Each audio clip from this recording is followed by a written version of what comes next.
Please note this podcast contains language, sexuality, adult content, and spoilers. Lots and lots of spoilers.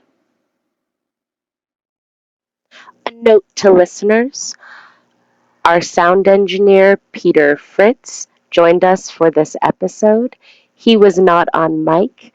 I have bumped the sound where I have been able so that you can hear what he says with us. Thanks. Hey nerds! So, Welcome to You've Probably Never Heard of It or Tales of a Fandom Reject, the podcast where I talk about television series and miniseries of bygone eras that you've probably never heard of, and if you have, you win the prize for the day. It is some Kleenex with lotion. Don't cry because it's over, be excited because it finally ended. well done. I'm Cate Seeley, actor, seamstress, all-around nerd, and I grew up in a video rental store back when those were a thing. In this journey that is now literally on the record, I have once again encountered dinosaurs, discount Yodas, giant mutant spiders, gross clowns, penis worms, even shittier P.T. Barnum, and the continuum of Irwins.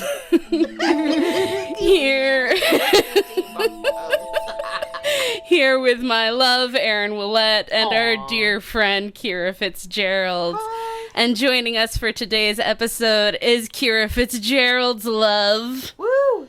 Hey, I'm Peter. Peter has been rigging up our sound every single time we do this, and then he runs away, but today he stayed with us. And sometimes he runs away to bring us snacks. Sometimes he brings us snacks. The truest form of love. That makes him the greatest the best one here. boy, grip, Craft services. Tech wizard.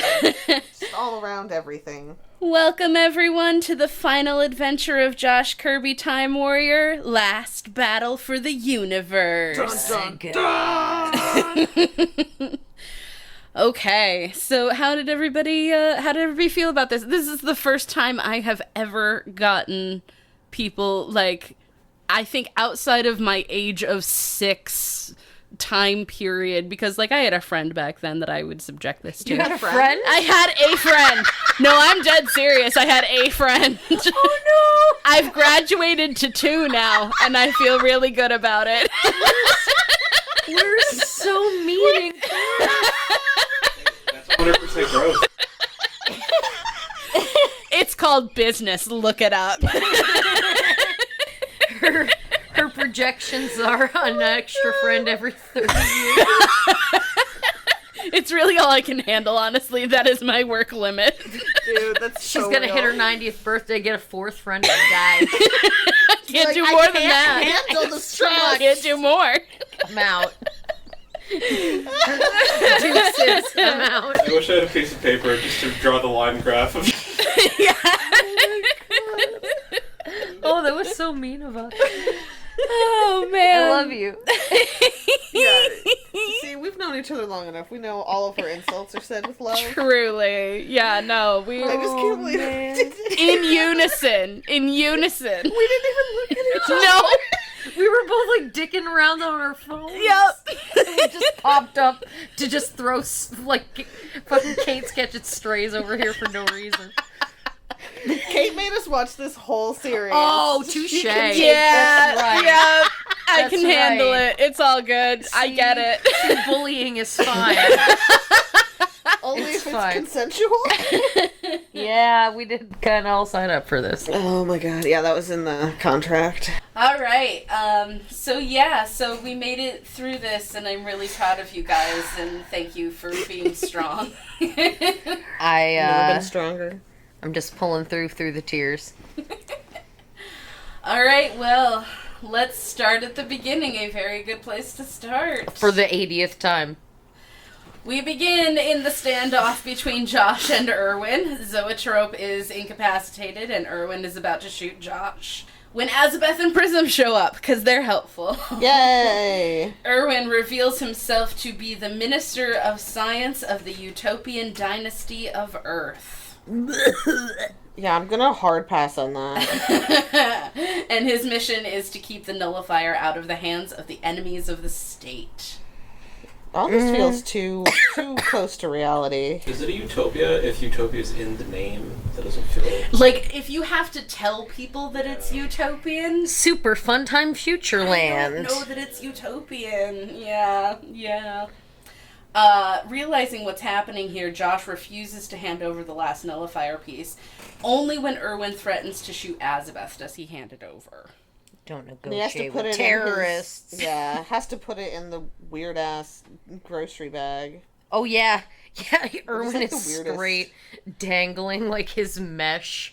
He's going to the local farmer's market to get some produce. He's got it hanging off of his rifle. But it's like the size of like an army pack. Like it's gigantic. It's so But it bizarre. looks like your mesh produce bag that you take It does. to the farmer's market. It absolutely Like does. he pulled it out of his cart that he also uses for his laundry on Thursday.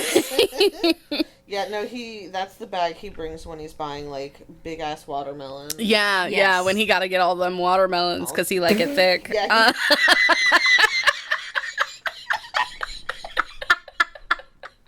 What the fuck? I don't know, man. I'm What just words? saying things now. We're recording in the morning. It is 2 o'clock in the afternoon. It's the We morning. started though earlier when it was morning. We started in the And that's morning hard. times. That's real hard. Oh boy. Also, it's the first day of Pride. It is so, the first Happy day day. of Pride, everyone. as we record this. So Oh, happy Pride. All right. So Erwin puts Prism's biocode into his sonic screwdriver cane blaster thing. Yep. And is now able to use that to take Zoetrope's armor off of him and transfer it onto himself. gross. Whereby Erwin immediately disappears himself into the time stream. And he's like literally cackling like I've won, which is very Radigan. Oh, the that's way. so Radigan. Yeah, just a reminder. I don't know if Pete knew or remembers this, but are you familiar with the Great Mouse Of Detective? course he is. I made him watch it. Okay, so Erwin, the old dude, Basil of Baker Street. He's his voice. He's the voice. also the drunken mouse that's like, to Radigan, to Radigan. Those are Yeah. good. thank you. He also, and I think maybe after we're done recording, I'll subject Kyra to this. He also is Captain Carew in the Jekyll and Hyde stage show with David Hasselhoff. I remember you saying this. I have not seen that in a hot ass. The Hoff. Yeah, don't hassle the Hoff. He's playing two guys in that show. And both of them are crazy. Both of them are quite crazy. Okay, so Erwin takes Prism's biocode. And puts it in his little cane dude. Yep. And he can just pop around and do whatever the fuck he needs to. Yep. Sure. So basically, Why were we not doing this from day one? What prevented this? The evil Day secret. one. did Erwin know, like, was the you've seen it more, was there anything in the content of the plot that was like Erwin needed to know the shit they found in the caves before he knew to do that? Nope. Oh, okay. Yeah, no, that's just dumb as shit then. Nope. Okay. Kate, can I get your opinion? Yeah. Do No. you think that this is a situation where like they had like a solid pilot episode and they like just ran out of ideas and they were like, oh shit, we actually like got the show, we gotta write 6 more episodes. Do you think? I think that's a possibility, but I also feel like they knew how they wanted to start it, and they knew that they wanted Erwin to turn out to be a bad guy, Dun dun dun. and then they just kind of filled in a bunch of stuff in between. So really, the whole series was filler episodes. Yeah.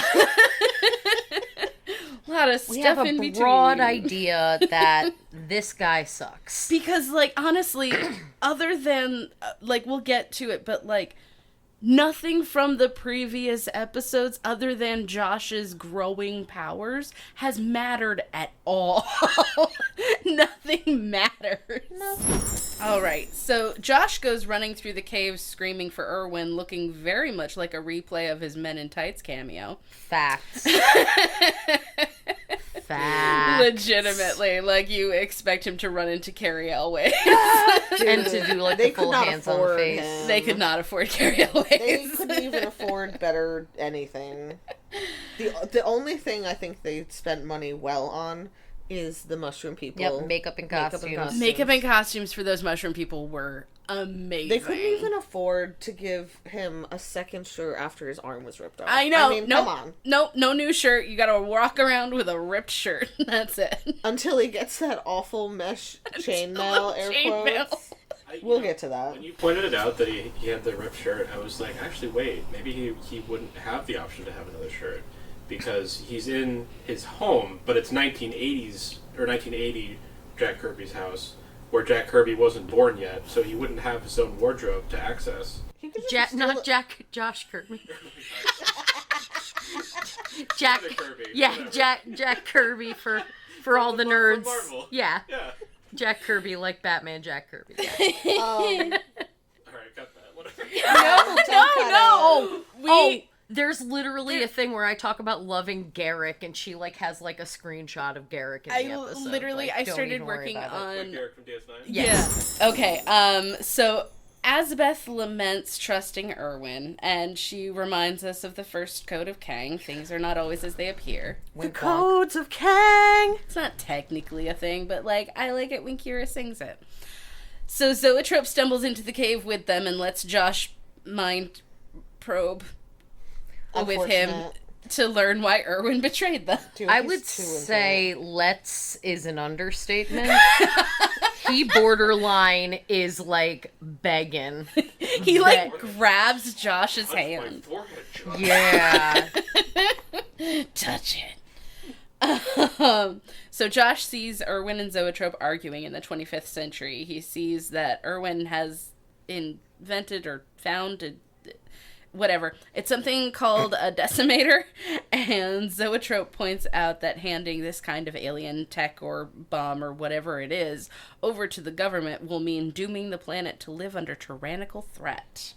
Too real. Honestly, like, I have not watched this particular one probably as much as any of the others. But, like, I know it. Like, I know what's going on. But, like, watching it this last time, the last couple of times that I've seen it, like, I'm just like, I missed all of that I never picked up on all of that. Mm-hmm. Oh, boy. Okay. 2025. So Erwin insists that as the Minister of Science, he would never allow the decimator to be used in a tyrannical way if he could help it. Wink wonk. Wink wonk. Like, bitch, you let dick worms onto your ship and it ate it out. Like, we know how proficient you are, sir, at keeping things at bay. and also you literally had your solution in your ship the whole time and waited until like the most dramatic possible Waited moment. until the last fucking minute. I don't understand. So Zoetrope accuses him of only caring about the prestige of the title. And he reveals that he was the Minister of Science from ages 7 to 12. Doesn't seem like a great idea. Holy shit. Children shouldn't be having jobs. Some Padme Amidala shit. But he resigned because he Yup. refused to bow to the dictator, the Supreme Prefect, who has taken control of the government and who he calls a totalitarian moron. Zoetrope's got bars. Zoetrope, like, he's not necessarily a good guy, but, like, even at 12, the dude was like, nah. This is some fascist shit. It's like, yeah, I don't need that shit in my life. It's like, Peace out. ooh, this seems pants on head stupid. So, Erwin accuses Zoetrope of being 10 times more arrogant than he could possibly be ambitious, which just feels like the classic I know you are, but what am I end to an argument. And then we cut to Zoetrope in his lab creating or perfecting or whatever, I don't know anymore because Prism's people were supposed to have created it, the nullifier. Erwin and Is this very secret lab? It's very secret lab, and Erwin and some stormtroopers in mining helmets burst in to arrest him and absolutely prove Erwin's point that he made in their argument. He found Zoetrope's secret lab because the idiot named it the Fortress of Brilliance and listed it publicly as one of the top scientific labs in the universe. You may as well have sent a gilded invitation, you fucking idiot. Dude, I love my secret fortress. You know what it needs? Publicity. Incredible. So, Zoetrope confirms that rather than nullifying all life on Earth, his found alien technology, the guys are both taking credit, but we established that Prism Species created it, so, like, I don't know.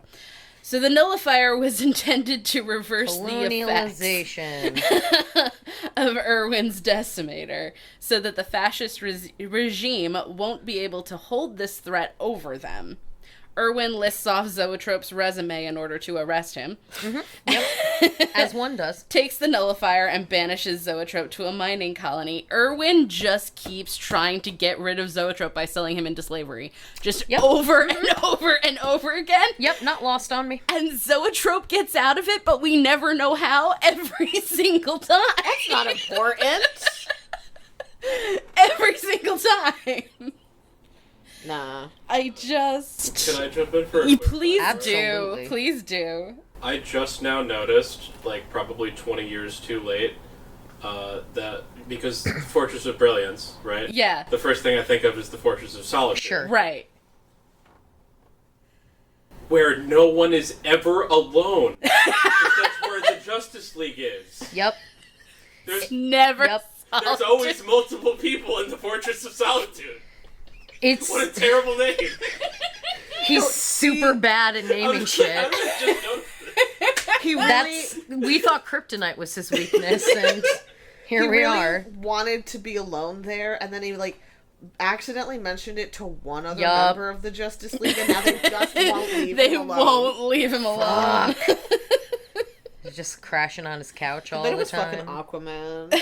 Jesus Christ. Fucking That guy, he talks to fish, he talks to everybody. He just can't fucking stop. Aquaman. So we learned that splitting up the nullifier was a means by which Erwin could scatter the pieces of it so that it couldn't be used against his decimator. So when Zoetrope presumably broke free, made his Iron Man suit, and went searching for them, Erwin had to as well. And so we get one more repeat of that first scene of the series again. Yep. Only this time you know that Zoetrope is the goodish guy and Erwin is the bad guy. Ta-da! It makes the whole scene What a world. go so much faster and so different. That scene takes 5 years, and It's so much. we're done with it. We never have to watch that scene again, you guys. It can't hurt us anymore. It can't hurt you anymore. We're back with Josh and Azabeth, and he tells her how Erwin was the villain and he was lying to them. Zoetrope Thank says... God we got a recap again. Josh coming in with those recaps. Zoetrope says that the term villain is too harsh, and Erwin is just deeply jealous and desperate to hold on to the illusion that he's something that he's not. Yeah, so, you know. But an I'ma still entitled call him a white man. villain. Yeah. I'ma still call him a villain. Yeah, no. I'm not mad about that. Erwin insists that they have to stop Erwin because they directly contributed to him gaining all of the pieces in the first place. Yep. Big rip. Big rip. But remember, Josh had a theory about time. What? Ooh. That retracing your steps through the time could reverse the consequences. So they Yup. suggest that that's what Erwin is currently doing in order to prevent all of this from happening. They need to get back to Josh's time, since that was the first stop, in order to intercept him, to stop him from getting back to his own time. But they would have to do so at a specific point after Erwin has repaired enough of the events to bring Josh's timeline back. And it makes sense if you're 6 or if you're high. I mean, I'm high, and I don't know that I can endorse that. I mean, in my brain, I just connected all the red strings, and it works perfectly. I just remembered that I've got weed right here. It's very clear. It's very clear. Yeah. It's so logical. You just weed. You're just not smart enough, Kate. Yeah. Damn. No, it's Clearly I'm accurate. joking. It's accurate. It's a shame that this is audio because the face that Erin made. That's true. There are some really great I have a very reaction Muppety faces. face. Truly. It's a great Muppety face. But we don't have a ship or armor to move through time with, everyone. Wait! Josh is a MacGuffin. I mean, Time Warrior. And he suggests using himself as a temporal displacement device that could move them through the time stream, following Irwin's retraced steps to the correct point. I know how to speak English. I think you meant time replacement. Oh, Yeah. time replacement. I was gonna say. While we see Irwin gloating in his freshly villain-inked Iron Man suit, Josh and company are preparing to launch themselves into the time stream, with Josh admitting that he has no idea if they'll be able to breathe or exist while he does this. Fingers crossed, everyone. Hot. I remember, like, being a kid with all of this, like, do, and, like, well, we're all prepping to do this thing, and I was like, blah, blah, science, blah, blah, all sounds good. And now I'm watching it, and I'm like, literally a fascist regime is on the line, and we are relying on a 14-year-old. Dear God, I understand the implications now, and I don't think even Josh does. So, holy shit. I mean, shit. if we have to put the future of the world in the hands of a 14-year-old, like, if that is our only hope, Yeah. okay. How old is Greta Thunberg now? Hey, there we go. Oh, that's a good point. That's fair. That is a good point. Poor fucking kid, Jesus. Jesus, for real. Truly. So, yeah, of course, everyone's fine while they fly. And we watch Irwin restoring the time stream, taking us backwards in time through the events of the series via some very intense green screen moments. What? No, that was so real. Yeah, it straight up looked like when they do weird, or the green screen, like, reporter game on Whose Line, where he just stands in front of a green yeah? screen. It literally, like, he looked like he was about to give us the weather. There absolutely were, like, there's no perspective to, like, he's standing in front of a person and there's no perspective with the person who's standing in front of them. No. It's ridiculous. Because they spent all of their money on the mushroom people. Yep. Truly. And the claymation. And the claymation. Yeah. I Yep. do Honestly, worth it. obsessed Worth it with for the that claymation. It's pretty good. So finally, we're back into Josh's timeline area, but things start looking strange in the vortex, and somehow Zoetrope also recognizes it. Okay. They hit a, quote, time wave and are knocked out of the time stream. I'm gonna be honest. I just thought of this. Like, I actually admire their restraint, because this was the 90s and they had something called a wave and there was no surfing reference.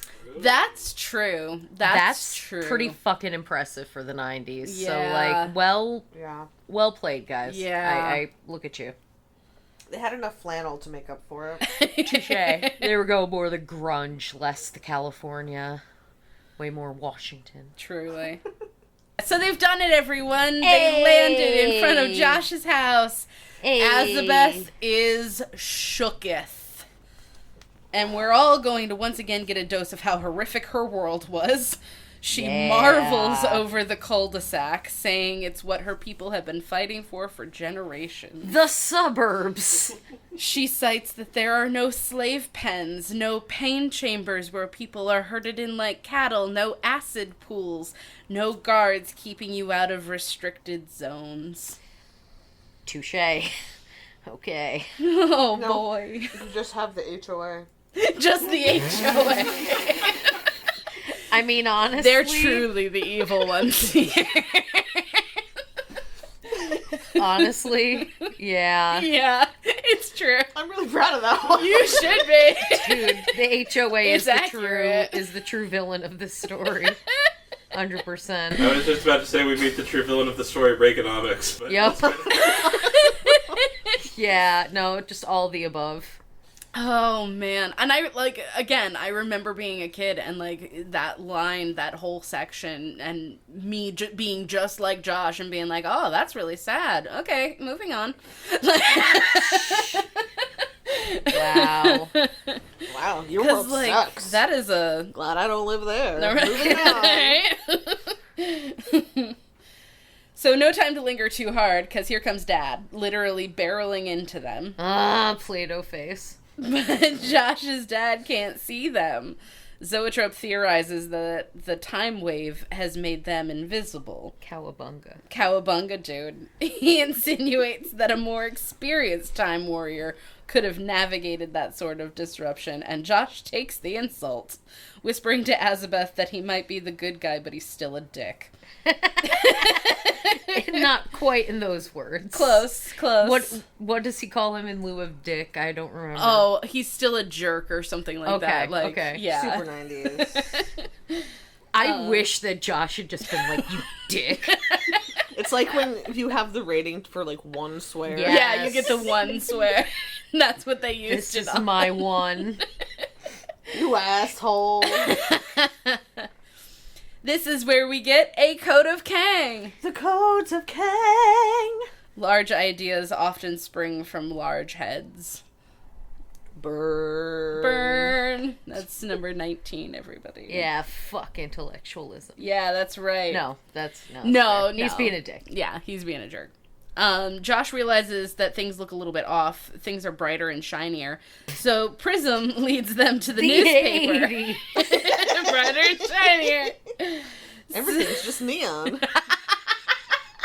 Why is it weird?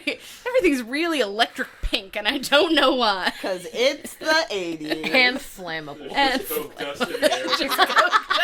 they're just walking through and being like, that's weird. Oh my god, do you guys want to open up a restaurant?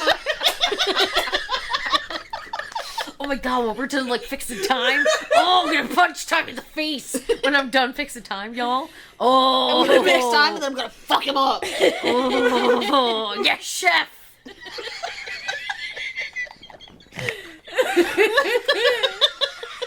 I'm gonna make a restaurant. It's gonna be called Time's Up.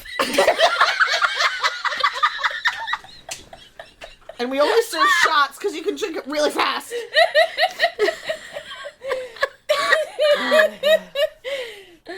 Oh, Christ. Oh, no.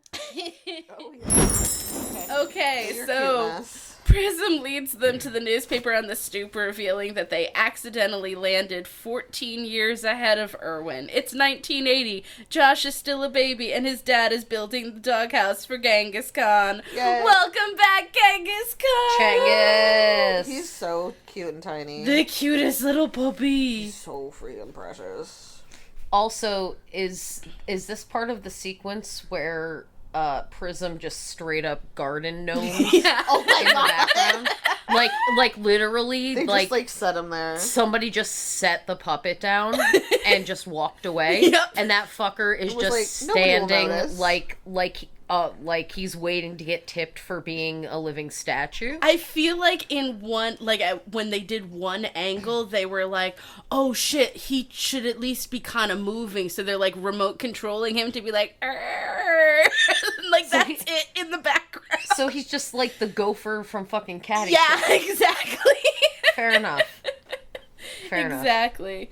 I'd like to introduce you all to my favorite exchange, because I'm an adorable little history nerd, and this has been my favorite exchange since the first time I saw this. Who is Genghis Khan? A 13th century Mongol warlord, of course. Although why Josh's dad would be building him a doghouse is beyond me. You think you're so smart, Zoetrope, but it makes perfect sense. Where else would a Mongol warlord be except a doghouse? Comedy, bitches. Kate loving that historical reference. I love a historical reference. I was gonna ask, do we get any explanation as to why they named the dog Genghis Khan? No, just because it's a cute dog with a funny name. Because it's I think they historical wrote that and there's... joke. I think it's literally just to be for that joke. I feel like it's just like, what's an historic figure that this time-oriented child... Okay. We can't name the dog Amelia Earhart. A woman? 10-year-old son has an obsession with Genghis Khan. I'd call him a therapist. I mean, apparently the parents named it. Yeah. Because Josh was Because even Josh not was a talking baby. about it. Yeah. The parents named it Genghis Khan. Well, what? Okay, so... Well, the mom, I mean... she's really running that household, but we'll get to her. Oh, I was gonna go with the, history reference. I wasn't even gonna talk about the patriarchy yet. Oh, okay. Like, we'll get there. Just but like Mom has the smarts for it. Well, I think she may have the time warrior powers. When Zoetrope literally gets xenophobic with Azabeth, calling her an alien freak, Oh, yeah, that was wild. Josh forces him to apologize to her. But don't worry, puppy Genghis Khan is here to pee on Zoetrope's shoe, and isn't that the real justice served?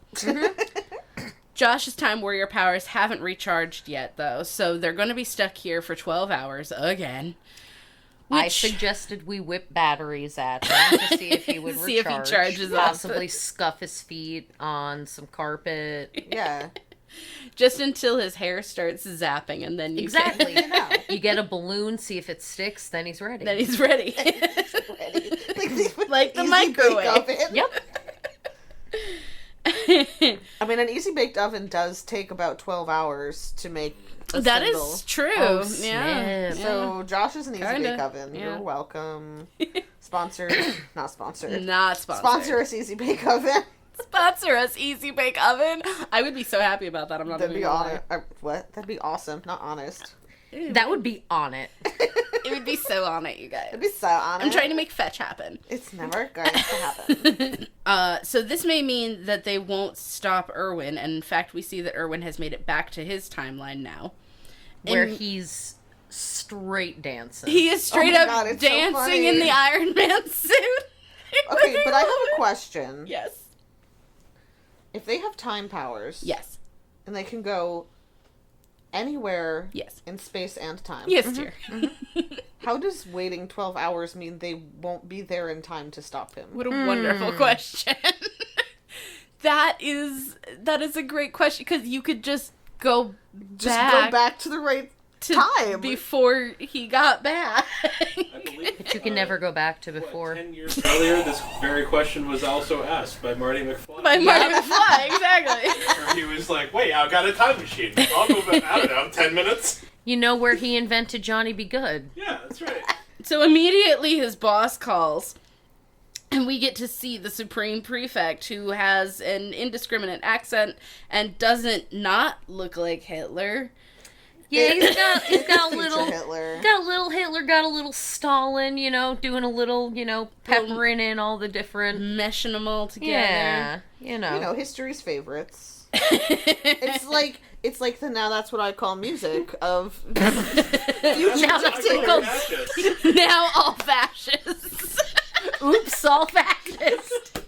So he's worried about the nullifier rumors he's been hearing. The Supreme Prefect reminds him that if his regime fails, Erwin would go down with them, making him public enemy number 2 after the Supreme Prefect. But Erwin insists it's all good, baby. It's all under control. He just really has a hard time being number 2. He really does not like the idea of being number 2. I'm number 1. You're number 2. Oh dear. Back in 1980, Zoetrope is trying to build a time machine out of household objects, but Josh suddenly hears the voice of his dead mom and realizes that she's still alive at this point. He follows her inside to find her expositioning all over Dad, laying out her full career path that she's planned. Man-child Dad over here is not redeeming himself when he protests quietly that he's supposed to be the man. So Because do she it, wants bro. to get her master's. And he's like, but, that might mean you, make more money on my penis. I'm gonna go back and build the doghouse.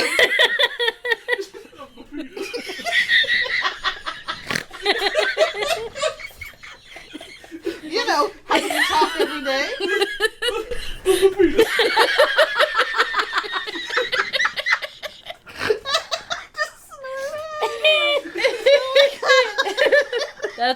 That's how it is. That's what he said. If you start using that on a daily basis, I'm going to pee myself. I will not be able to handle it. It's true that every man has said that at least once. Oh, my penis. All right, so let's talk about Mom. Let's talk about Mom. Let's talk She's about got Mom. that hair. She got that hair that definitely gives 80s and not like late 80s, early 90s, and not late 70s, early 80s. Yeah, because it's supposed to be like 1980. Yeah. So, like... Yeah. They're definitely going more 80s She's than... definitely closer to the tail end, more 90s. Yeah. The outfit is very 90s. The shoulder pads are smaller. I also just like she's like laying out her full like career plan and everything, and like all of her testing and everything, and it's like it's supposed to land like how much like Josh she is and all of that, and that just makes me want to. That means that Dad has been pushing Josh to kind of be Mom in this equation. Whew. Yeah. Emotional incest. Yeah, like it really struck me like how much he's trying to make Josh like his mom. Yeah, and it plays into the whole like seems like living up to this dude is not really a thing. Yeah. Like this is like the future for Josh is a little bit bleak. So, I mean, he's a time warrior. His future can be any time. He's still a white boy with all that white privilege, so I don't feel so bad for him. Pretty much any time period, he's pretty safe. We find out that Josh's stopwatch not only belonged to his mom for timing her tests, but she, like Josh, collects timepieces. After killing them. That is a really good point, though. Like, I've never really considered, like, is she fixing timepieces? Because she straight up She said she fixes fixed it. it, yeah. And Yeah. so, like, I think that this is, like, some yin and yang. Yeah. Some, like, Kali shit. Like... Because, like, she understands it enough to manipulate it, and he doesn't understand it, so he can stop it. That's why I called her a time doula. She's there to help with like the birthing of the times and the creation. Every alarm clock is, just birthing pains. New time is born. For a moment, it seems like she can hear Josh, but it was just baby Josh crying in the next room. Zoetrope is perplexed how Josh can exist in two places at once. Baby. Sorry. She's Incredible. fucking mess. Our content is incredible.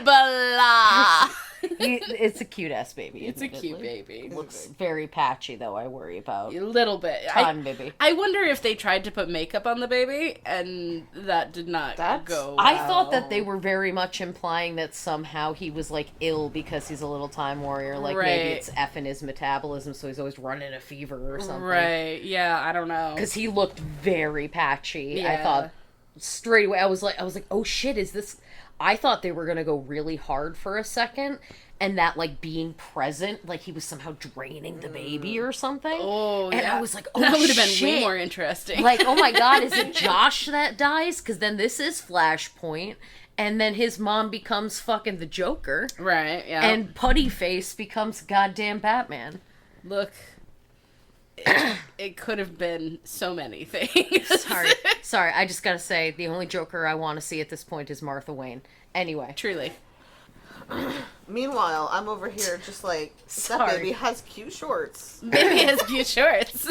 Also that. They were very cute. Can I ask how many times over the course of the whole thing you've been like, I thought they were gonna do this, and then you gave them like way more credit than they deserved of like. Oh my god, Every through time. this entire thing. I keep asking them, like, what do you think is gonna happen? And, like, They come up with way more. way better. Way better. Yeah. Yeah, so where am I? Doop, doop, doop. Later, while Josh and Azabeth watch Josh's mom out the window, and Zoetrope works on what they're now calling the time mower. It's a very original name. The way you said watch his mom out the window, it sounded like you were saying, like, launch his mom out the window. It just sounded very, like, aggressive. Well, because it feels kind of stalkery. They're just like, let's just watch her out this window. It's very, like, every breath you take. Yeah, a little bit. Yeah, but it's not like she can see them looking at her. It's, yeah, okay. Oh, wait, is that what happens whenever you feel like someo's watching you but no That's one's what it there? is. Yeah, It's the fucking Time Warriors. Josh. It's just Josh Kirby. It's Josh Kirby. Josh Kirby, stop it! Oh, You have high school to finish. and he just nuzzled into me. Oh, poor sweet girl. So baby Josh breaks out of his crib. Wah! It was my sound It just effect. breaks. It just, the crib just breks. It just breaks right away. Not a problem. That was Also- an Amazon purchase, let me tell you. Like, and like when Josh sees that the crib has kind of broken away and that the baby is There's no gone, baby. he literally says, "Not again." Yeah, he sure does. Like, Did they cut a scene? I wonder if they cut a scene of like talking about like when Josh was a baby, he was constantly breaking out of things. Because Or, he's like, a warrior. Punch, punch, punch. He broke out of his mother. There's no whatever. He did it. Jesus. Oh man. Erin, no. Not this here prison. Not this one. Time's up. It's the name of his restaurant. Yup.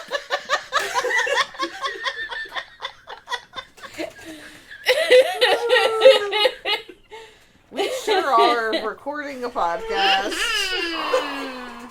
Fucking door kick. We're doing quality stuff today. Is that how the water breaks? It is in my world. It is in this Flashpoint timeline. Just a little 1-2 kick. By the way, just to circle back before my lunacy, I think the sentiment is that either A, Josh has like how he aged the bars on the jail cell, like he's kind of always been able to do that, or they're just setting up like the CPS case against the dad. I honestly, because like, okay. So Zoetrope is immediately concerned upon seeing baby Josh gone. Baby Josh must be protected in order to keep teenage Josh alive. Oh darn. But it's super easy to find baby Josh at the top of the basement stairs, barely an inconvenience. Yeah. However, Ooh, tension and storytelling. oh, tension. However, Dad sees baby Josh floating by the window. That was so funny. And he runs inside to where teenage Josh has left him, and Dad declares that he'll never let Josh out of his sight, so that's what we're going with for an overprotective dad, I guess. Hey, Oh, look. no, not the chainsaw gauntlet, dude. Why did I even build that crazy thing? Honestly, like, that dad just being like, I will never let anything happen to you. Like, I just expected, like, an anvil to drop. Like, that guy sucks. Like, honestly, like, so he runs in, the front door is wide open, the basement door is wide open, this kid has been left in his bassinet alone. And it has been established that he has broken out of things before. Yep, but dad's never gonna... What Nothing's parenting? gonna harm you. I like to imagine it's one of those, like, Looney Tunes-esque sequences of just, like, the baby is just by cosmic happenstance can just, like, glide through, like, an active construction site, and, like, all the things, like, are just barely missing him, and, like, the crane moves the board to just the right place, or you know what I mean? Yeah. Yeah. Very Buttons and Mindy. Yeah. Oh my gosh, buttons! Button. Azabeth says Josh is cute regardless of age. No thanks. Which, of course, makes Josh go all kinds of goo-goo-eyed. Makes Erin go all kinds of... Well, like, and here's the thing. The one credit I will give to this scene is it is so very 14-year-old boy with a crush. Like, yes. if we take Azabeth out of the equation, like, he is behaving... Yes! The moment with him and Zoetrope, hilarious. It's really funny. It is 90s comedy gold. Like, it's fabulous. It's just the knowledge that she's like, ooh, at any age, you're cute. Psst, I'm 25. And just to be fair, the character's supposed to be 17, but it's gross because she's like 25. And also just like lived experience-wise, Yeah. like she's been like a rebel warrior. Yeah. That ages ya. And this kid is like, ooh, I raced myself to school. What is it that you see in this child? What is Fucking it? guy. What is it? I raced myself to school. Because he does! Sister does. Oh my god. Jesus H. So he asks Zoetrope for advice, at which point Zoetrope reminds Josh that if their mission is successful, Azabeth and her time may no longer exist. A very clinical way of saying not to go looking for a relationship and not to get his hopes up that they'll even survive this. Also, Touche. I know he's kind of the only person around, but like bold of you to go to Zoetrope for romantic advice. Yeah. He's like, this guy kind of sucks. Is given big... Also creep energy. I might have only fucked once kind of energy. Like, I'm not gonna say that he's necessarily a virgin, but, like, it hasn't been priority, I think. Also, I feel like before he did, he read a manual. Yeah. Oh. And you know that while it's happening, he's like, I'm sorry, but we need to follow this procedure. Oh. This is what the book said, though. Oh, Can you no. find textual evidence? Oh, no. No, he just like has the pocket-sized one right next to the bed, and he's like, It's Kama Sutra. and he just pulls it out, and it's like, this is our position. Memorize it. Oh, God. Step 3, Section A. Oh, Josh takes one last look at his mom before Zoetrope is ready for them to use the time mower that he's been building. But instead of transporting them to the future to stop Erwin, they're shrunk down to 6 inches tall and remain in the same time and place. 'Cause that was necessary. They're just idiots. Tension! When did Honey, I Shrunk the Kids come out? That's a great In this question. timeline? Are they just trying to do all the, like... This is what, like, I mean, 94, 95? this I'm is pretty 94. sure Honey, I Shrunk the Kids was, like, 90... 1989. Yeah, I was gonna say it was, like, 90 Yup. or 89. We're doing yeah. it. We're doing it. But, Sons like, of bitches. not even complete... Like, we're gonna hide behind a clock, Yep. and then we're gonna put a thimble on your head. And those are gonna be the things... Yep. Only... Nailed it. More like needled. Oh. So back to the future, and Erwin looks like he's going to just rinse and repeat his method of getting rid of the nullifier. But wait! He wants to do something differently. He's figured out, with no indication of how to make these pieces invisible before he dismantles the nullifier and sends it out into time again. I mean, it's not like making things invisible was part of Prism's abilities, like, he didn't know to do this before. We just invented invisibility just now. And now this is what we're... Okay. And also, Sure. Zoetrope has a button pre-built into the robot armor. Somehow, that undoes it. Invisible. But that's later. So late at night in Josh's house, his mom and dad are asleep, and somehow 6-inch tall Josh has made it up onto the end table. And he talks to his mom, saying all the things he's wanted to. He's reluctant to go now that his 12 hours are up. Yeah, he's like, sup, Mom? He is like, sup, Mom? I know you can't hear me, but Sup? I like love you and stuff. And I think it's really bad that I didn't get to know you. Those are the things. Those are all the things. Azabeth reminds him that he's the only person who can save the universe. He asks her if there's a code of Kang that she can give him advice for this. But with a meaningful hand on his shoulder, Azabeth tells him that she's all out of codes. He'll have to make this choice to stay or go on his own. Gee, I wonder what he'll choose, you guys. No codes of K. I was just about to say, can you do the Codes of Kang thing, except the Codes of Kang? No Drop it in. codes of K. Wink, wonk. Wink, wonk. Josh tells his mom that he's gonna go save the universe, and in a callback to his dad's toxic slogan for him, he wishes her luck on her test, not to just take it, but ace it. Boo. Yay. Guys, I don't think mom's gonna make it to that test. Uh-oh. Institutional achievement was not made. Not unlocked. He tells her that he loves her, and this actually wakes her up, and she sees him for a moment. Dad convinces her it was a nightmare, and they go back to sleep while Zoetrope, Azabeth, Prism, and Josh prepare to travel to the 25th century. I am thoroughly of the belief that the dad trying to tell her that she didn't see little people on the nightstand started her decline, which led to her death. That's her mental decline because he gaslit her. Oh! Dad was the villain the whole time. I called it episode 1. You did it. I was like, I hate that putty-faced motherfucker. I knew it. God damn. That putty-faced motherfucker. Just like all of his acting, just right in the face. Yeah, it's true. I don't know. I thought he was incredible. Example 367 of you predict a better written story. Truly. That would have been crazy if they just turned it into Gaslight. Like, it's just their retelling That of would have Gaslight. been wild.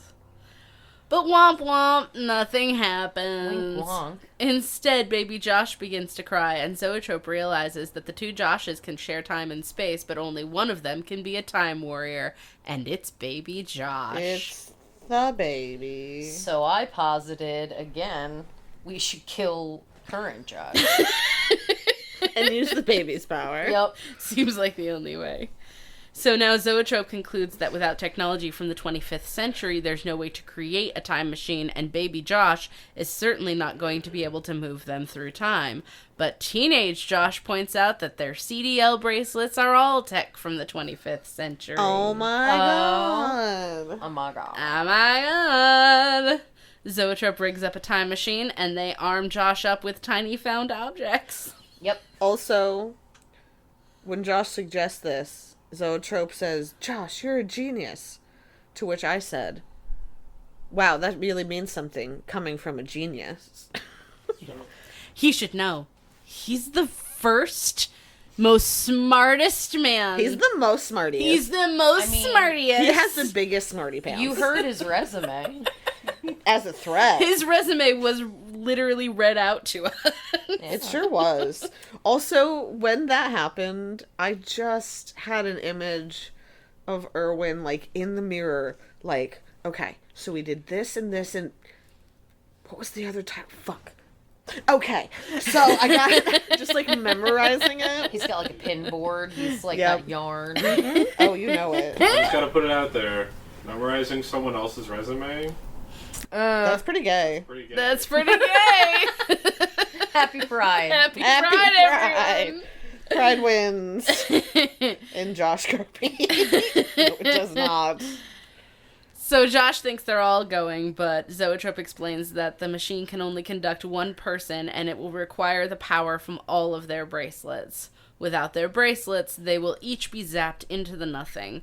It is the ultimate sacrifice in the hope that Josh will win against Erwin. Josh is trying to find another way, but Zoetrope and Azabeth volunteer themselves, and Azabeth argues that she is bound by her own moral code to save anyone who might be enslaved, regardless of who they are. Then Josh asks Prism if he can convey any kind of agency, and surprise! Prism has been able to speak this whole fucking time. Fuck that guy. Motherfucker right here. He fucking, like, he lives by Roger Rabbit rules. He is only powerful when it is funny and or infuriating. He is a chaos goblin. He is a chaos goblin. And then he just fucks off. Yup, he just dies. He just immediately... He talks, he says, "You should do this, Josh. Go ahead, take it." And then he's gone. That's Bye. it. this all-powerful being that created the nullifier, created linear time itself, who has been able to talk this whole time, but bitch decided it'd be more fun to live as a villain's pet, so, like, I guess get yours, girly. Like, what even is Prism? What is he? Chaos. Well, he becomes a necklace later, apparently, and that's, hey, great. What an upgrade. He tells Josh that it's okay to take his collar bracelet. Josh does, and with a little yelp, that weird little fucker is dead, and we literally never answered one question about him. And that's the way he likes it. So I return to the question that I asked Erin and Kyra during the very first episode of this. What level of sentience is Prism? We still don't know. He is, I think he's like Q from Star Trek. I think he has like godlike abilities and just really like is willing to simultaneously be like involved in the most important shit and be petty as hell. And I think he knows exactly what he's doing. I think that he plans it. I think he is a fucking menace. Like, all of the time that he spends with Erwin, all of the time that he spends with Zoetrope, like when he was captured by Zoetrope, like, this dude can teleport. He can teleport. He was never captured by anyone. No one was holding him under duress. He can teleport. He can get out of whatever situation He's just he like, wants. He's got like a kink. He was just vibing as a villain's pet for a while. Like, he's got a kink. He's got a thing about like, oh no, I couldn't possibly get away. Like, he's just fucking. Jesus Christ. This guy. He's been, like, literally, in some ways, been masterminding the whole fucking thing. Honestly, I really think he has. He's the, dude, him, Josh's dad, like, we're finding the real fucking villains, These are kids. the real villains. That's what this is all about. Damn. Zoetrope shows him how to put the bracelets together in the machine and operate the machine before plugging his own in and offering absolutely zero help to Josh as he just zaps himself out. Bye. Josh tries to stop Azabeth from taking hers off. She calls him selfish and for the first time calls him only Josh. No. She admits that she's scared. Tells him a single day with one such as you is worth a lifetime with any other. Josh reminds her she was out of codes of Kang, and she tells him that was a code of Azabeth. Damn. Girl, pretty write dope. that down before Pretty you dope. cease to exist. Right? That's right. Also, maybe jot down a few more so there's not just one.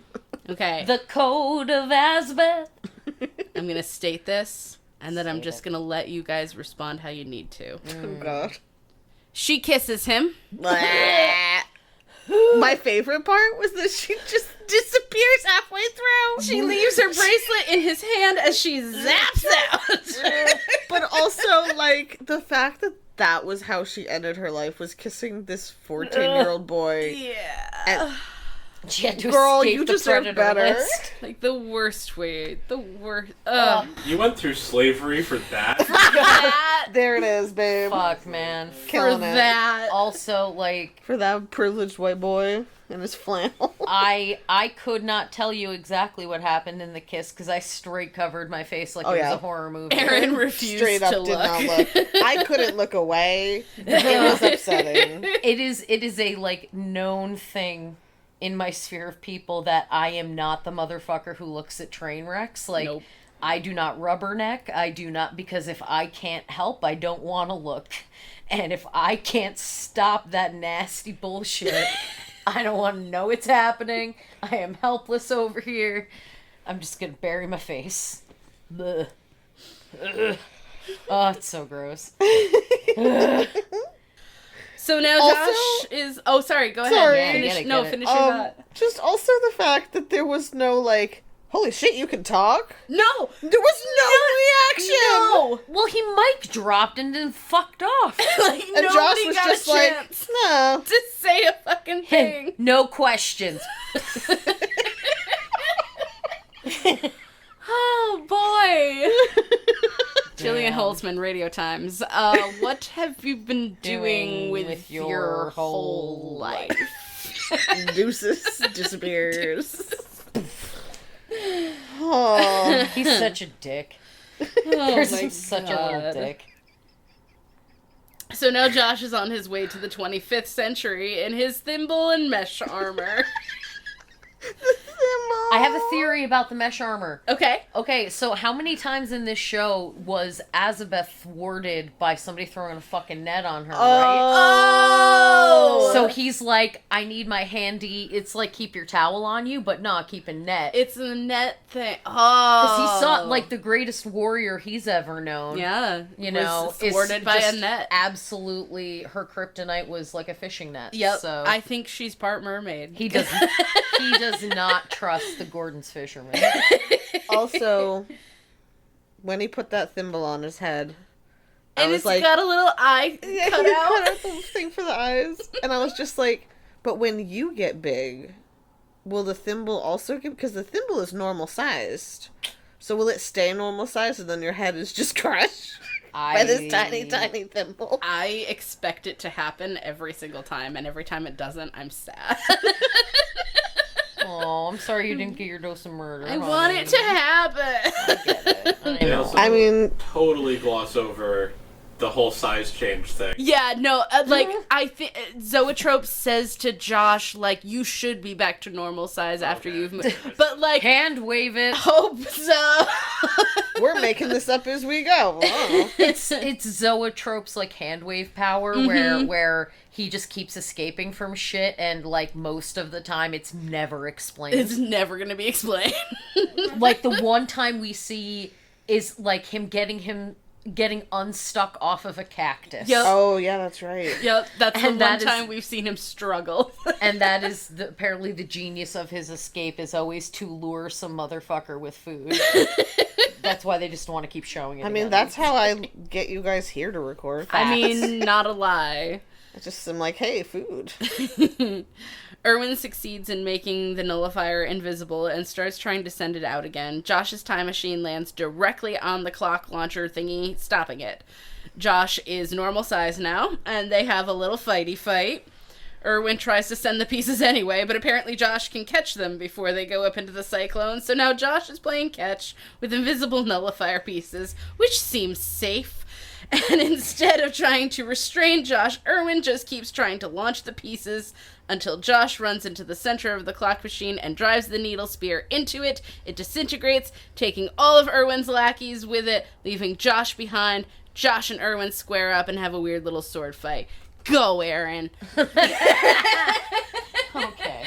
All right, let me get some water here. Yeah, there's a lot to say here.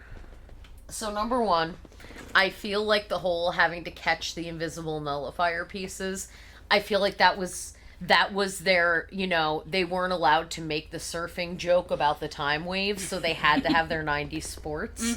So he had to be like you know, the fucking like catcher. So cause, And you know, he runs with it like it's a football. Yep, and he almost gets Boo. tackled. Yeah, I love Erwin's technique of essentially video game boss fight logic of let's like throw some MacGuffin shit at you, like you got to be able to do it 3 times and that triggers the guards. Like it was very kind of him to wait. stage it in that fashion. And then fucking Josh just straight kills 3 people. Yeah. He Just straight up killed 3 people. And Those were for my triumphant- homies. Yeah, triumphant as shit. Age 14, body count at least 3. I Yeah. mean, can you count the other 3? I mean, they were sacrificing themselves. But like, We don't know how much blood is on his hands. yeah, exactly. Like, do we count Zoetrope, Azabeth, and Prism on his body count? Like, I mean, I don't want to take their agency away from them. That's I fair. say that's them. that's fair.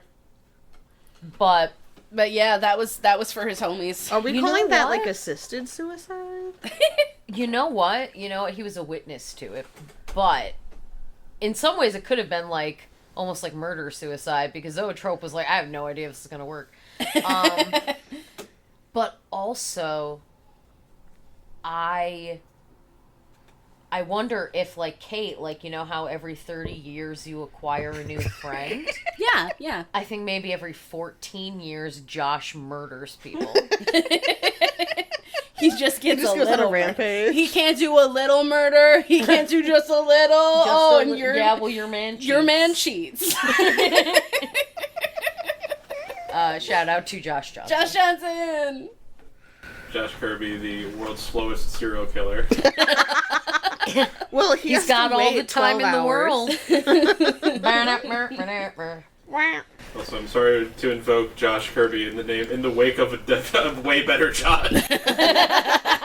Facts. Truly. Dude, I would love to see those two fight. Josh Johnson and Josh Kirby?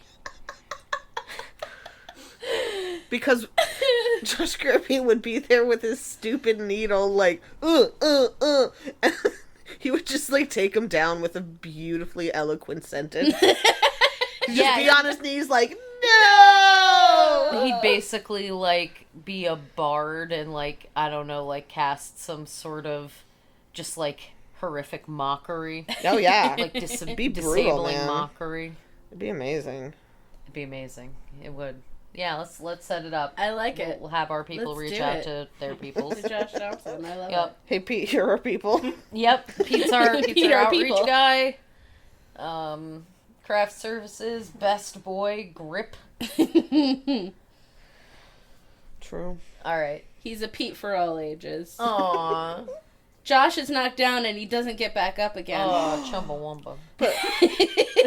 I He thought we could never keep him down. He Care Bear stares. He Care Bear stares at Erwin. Oh, he sure does. The shitty Iron Man suit begins to age and disintegrate, leaving Erwin with no defense. I'm so glad it didn't work on Erwin's clothes. I was just gonna say that. Oh, so good. Great minds think alike. Oh my god. Erwin begins to have an absolute fucking breakdown. No one's ever said no to me before.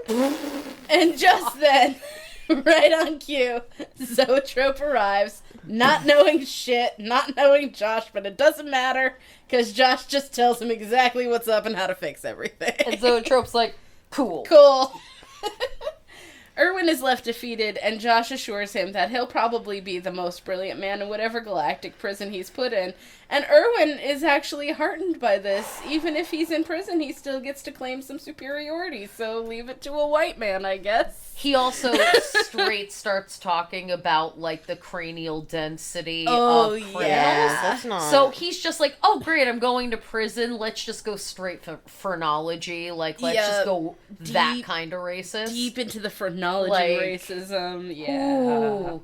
Oh, boy. Yeah. Oh, boy. He's not gonna last. There are gonna be Oh, some no. very angry. Oh, shit. I He'll angry be people the in there. smartest guy in that prison for 3.2 seconds.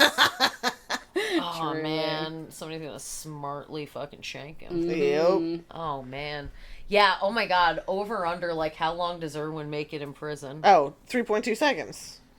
Like, honestly, he I think at max he lasts like okay, either he lasts like 3 seconds, or he goes to prison and he finds the other Nazis there and he fucking thrives.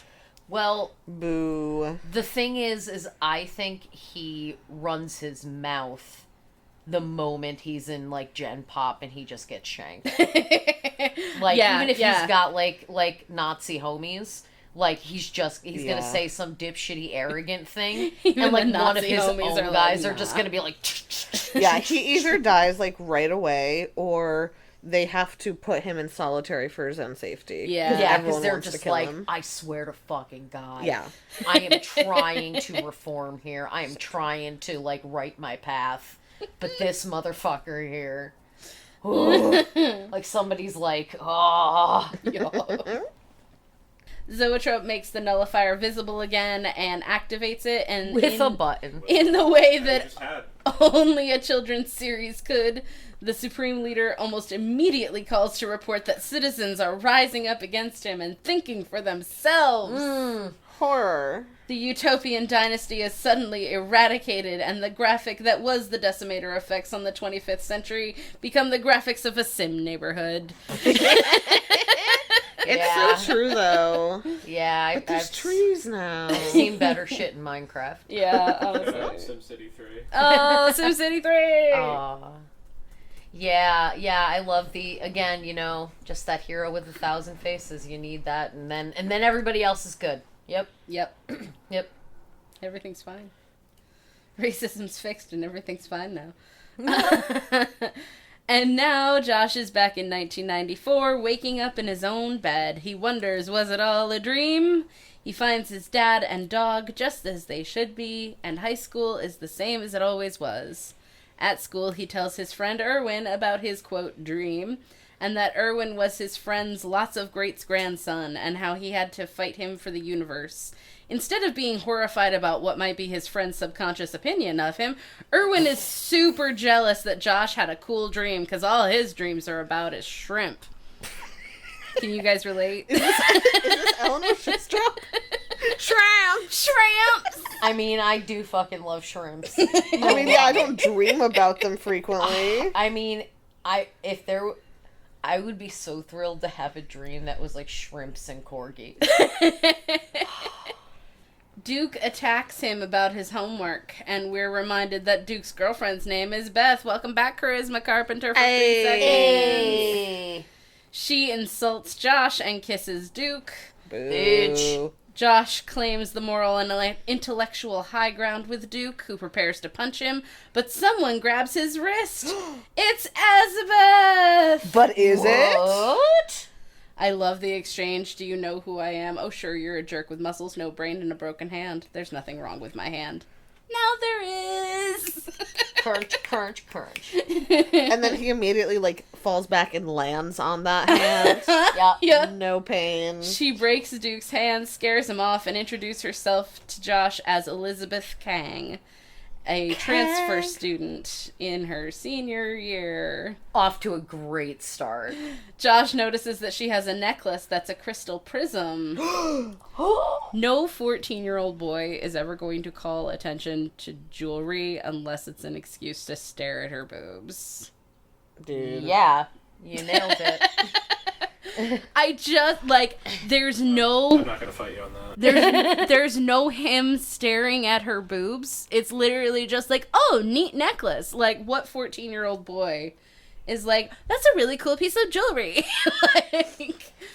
No. She casually drops the first coat of Kang, but she doesn't seem to have any of Azabeth's memories. Josh offers to walk her to lunch. She calls him Josh Kirby, and they smile knowingly at each other as they walk off, holding hands which are suddenly glowing with the Time Warrior powers. Steps up. And baby. that concludes the epic tale of Josh Kirby, Time Warrior!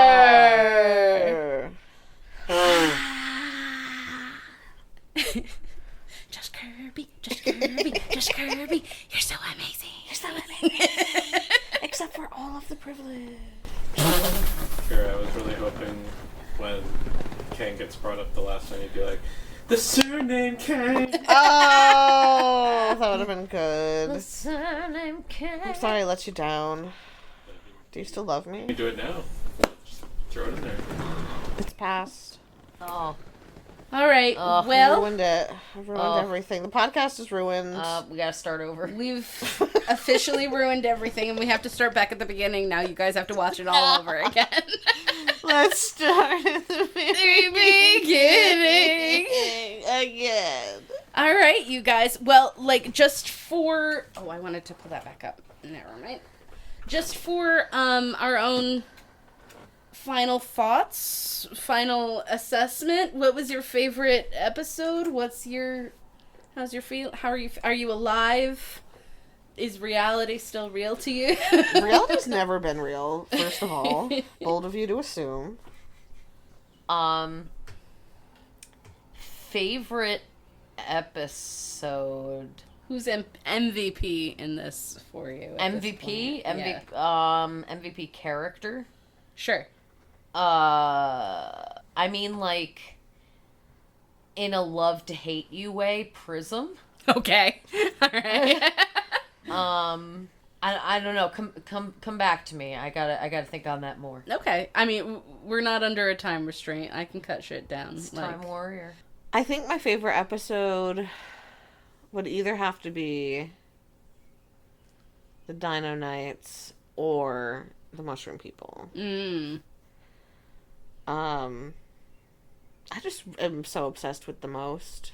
Yeah. Henry the most. He's so funny. I do. I missed Henry the most as we went along. Yeah. And I want to see Henry the most with Mr. With shitty P.T. Barnum. Yeah. Whatever the fuck. Mr. Beauregard. I would love, they would be The cutest couple in all the land. They would be the cutest couple. They are definitely an enemies to lovers situation. Oh, yeah. I feel like they would just get into a fight where they And then just start making out. Well, like where it would just be them like slapping each other with their gloves just back and forth and then getting more and more aroused and it would just go off from there. Dude, honestly, Which, hey, rock on. Hey. Someone out there write that consenting fanfic for me. Like, oh, Kate did check. There's like 2 Josh Kirby fanfics out there. I'm kind Is of... it Josh and Azabeth? No, actually. Oh. I'm kind of basing, like, my choices on how much of a fandom exists on AO3. This is so smart. And Shout out AO3 community. there are 2 Josh Kirbys that I've seen. Let's build it up, y'all. One of them is explicit. One of them is about, like, Azabeth on her home world and, like, Okay. has warnings for, like, rape and non-con and Oh, shit. all of that. Yeah. Which somebody really does went the for it. dark. I legit might read that, honestly. Literally in the hashtags, it was just hashtag Azabeth really is super fucked up. And I was like, accurate, yeah. And then the other one was like a massive crossover with like 4 different fandoms Oh. in it. Including Xena, right? Including Xena. Of course. Yeah, yeah. This feels correct. So yeah. So someone write this Henry the most and Mr. Sergeant Beauregard. Beauregard, whatever the fuck he is. Let's build up that AO3 page. A must. A must do. We Honestly, that's been my agenda for this the whole time. That's the gay agenda. Gross. I just put something together though, like their crossover opportunity because we've got Burying Him. Oh yeah. True. Great Mouse Detective crossover because there's the whole fight in Big Ben, Time Warrior. Oh my god, that's And so true. they've already shrunk down to 6 inches so they Yup. can be as small. Son of a bitch. Let's make it happen. Yep. Do it. Beautiful. Kyra, were there certain people that you wanted to talk about?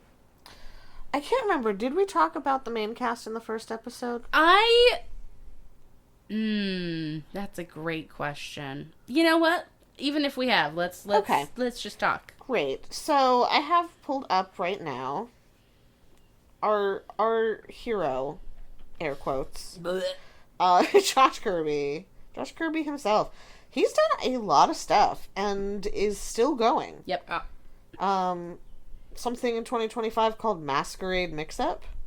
Sure. But like, good for him. Seen my downstairs mix up. It's the old Greg story. The story of old Greg. Incredible. He has been featured in episodes of ER, Seventh Heaven, Monk, Dharma and Greg. Yep. Oh, hell yeah. Judging Amy, CSI, of course. Sabrina the Teenage Witch. Saved by the Bell, the new class in 95. Oh, hell Incredible. First credit, Robin Hood Men in Tights, Young Lad. Uh-huh. So, next up we got Jennifer Burns. Yeah, Jennifer Burns. And of course, that is our That's amazing Azabeth. She doesn't have a ton of credits. She ranges from 94 to 2000. Most of her credits are Josh Kirby. The Liars Club in 94, Hellfire 95, an episode of Weird Science. And then the most recent credit is Power Rangers Lightspeed Rescue, 2 episodes in 2000. Oh, yeah. Dang. Trakina. That Hellfire movie is a horror movie that she did that I went looking for years. It's had like 3 different titles. I've cycled through 3 different titles of looking for this movie. I can't find it. Oh, tragic. Yeah, the image for that's kind of creepy. Yeah, it's supposed to be very gothic horror-y. Anyway, so that's Asbeth. Let's look at Zoetrope, shall we? Let's. Derek Webster. That is a quality beard, sir. That's a quality beard, sir. You got it. Yeah, you guys should Pete. Sorry, I got caught up in the beard again. Handsome guy. It's a solid beard. Okay, so let's see. I haven't had a chance to look at this, so we're just gonna go for it. So let's go all the way back to the first credit here, because this is a fun game to play. 1981, Enter the Ninja. Venarius the one man, entering dot, the dot, ninja? dot. It's Pride Month! He's all about probing. I just wanted to know. That's true.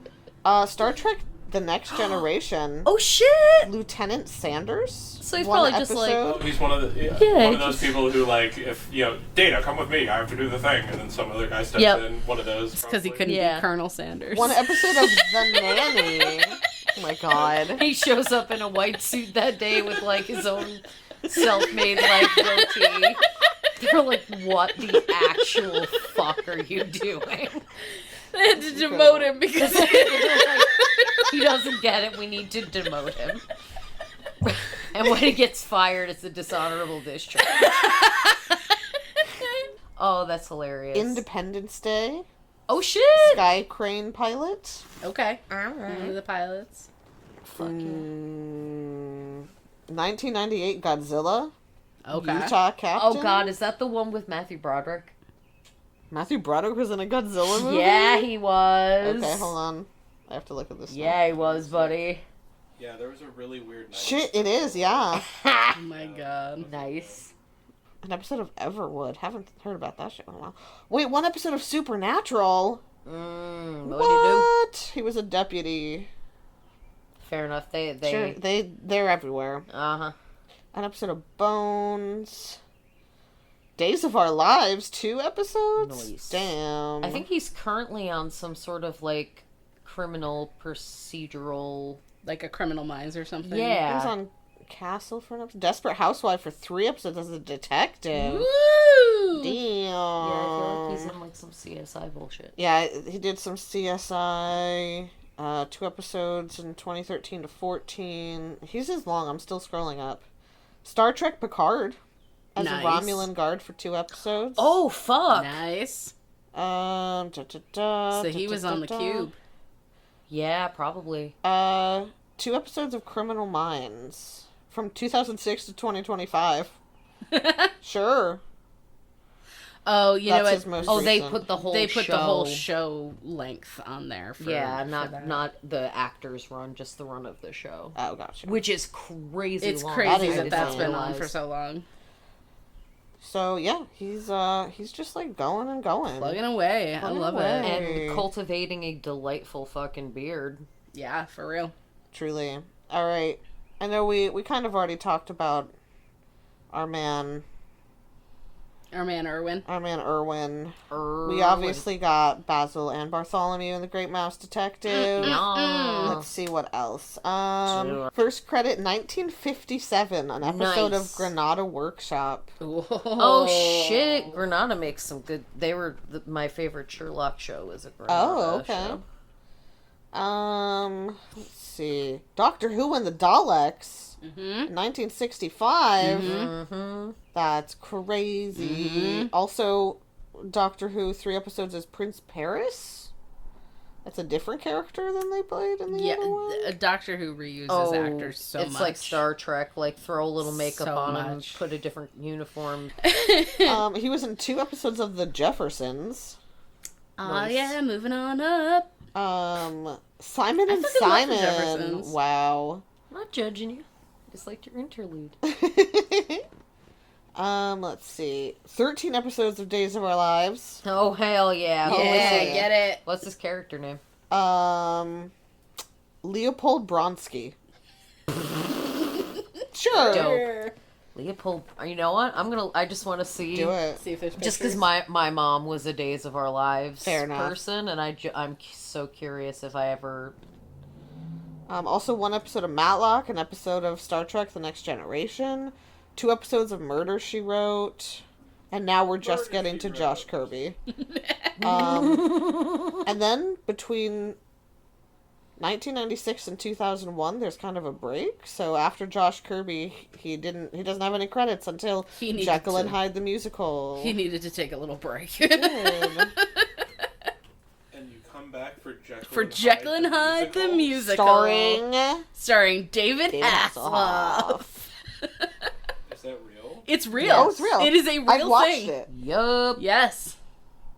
Yep. We'll find it for you when we're done recording. It's gonna happen. Are you fucking with me? No. We're gonna watch a bit of it. Are you No. sure you're not fucking with me? It's you're gonna love this. You're gonna love this so Dude, fucking much. The music is really good. So I realized after we recorded last episode Okay. that I forgot to do the tomato score for Oh that yes, episode. the tomato score. Let's do it for both. Yes. So right now, that was called Journey to the Magic Cavern, Yes. correct? Okay.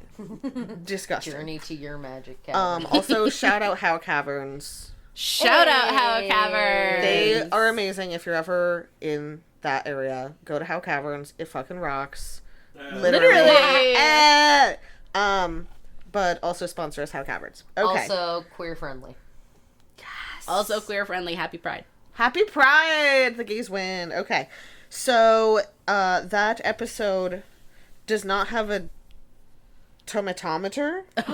Oh. It literally is nothing there. But the popcornometer has a 78%. Oh, eat. Shit. Okay, but how does that compare to the other ones? Hold on. I think I wrote them down. I have to see if I still have this. I feel like there were a couple that also hit the 70s, which is Yeah, like fucking crazy. I know that Human Pets was way too high. So, chapter 1. We're just going to hop all the way back to Great. Dino Nights. Great. The lowest of the scores at 75%. Which is garbage, because that is one of my favorite episodes. Honestly, with And the dinosaurs also and Henry the Most. Henry the Most. and- The implications for how high the scores get are very disheartening. Yeah. So chapter 2 was Human Pets. That stands strong at 80, which is false. That's incorrect. Incorrect. Incorrect. Incorrect. Chapter 3, which was Toy World. Toy World. 81. No. Boo. Shut up. No.